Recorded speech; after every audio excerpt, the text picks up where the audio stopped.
Pinag-aaralan naman ng Senado ang posibleng legal action laban kay Mike Defensor. Kaugnay yan sa pagpapatawag niya ng hindi otorisadong umano'y Blue Ribbon Committee hearing. Live mula sa Mandaluyong, nakatutok si Cristal Ramizares.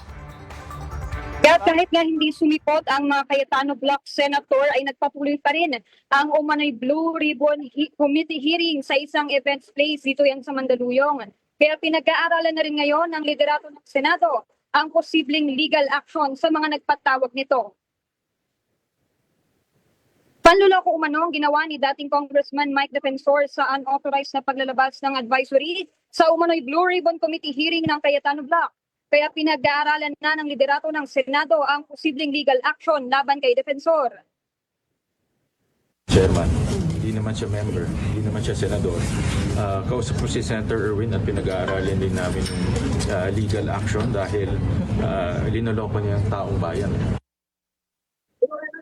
Naantala rin ang pagsisimula ng nasabing hearing sa private events place sa Mandaluyong City dahil nagkaroon ng conflict sa pagitan ng organizer at ng events management. Kaya't hindi agad nakapasok ang ilang senador na dumating gaya ni Senator Amy Marcos dahilan para umalis agad ang mga ito. Sa isang deleted post ng events place sa social media, hindi na raw tuloy ang hearing sa kanilang venue. Iginiit rin nilang wala silang kaugnayan sa organizer ng nasabing hearing.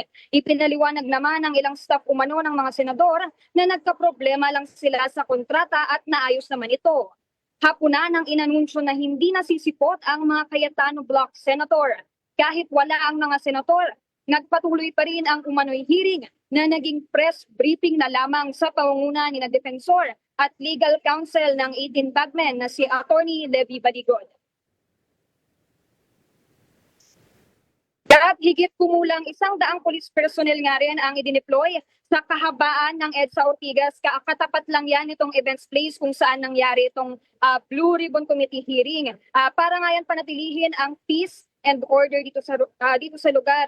Sa ngayon pasado alas 5 na nga at natapos na nga ang kanilang pagtitipon dito sa events place sa May Mandaluyong. Gab?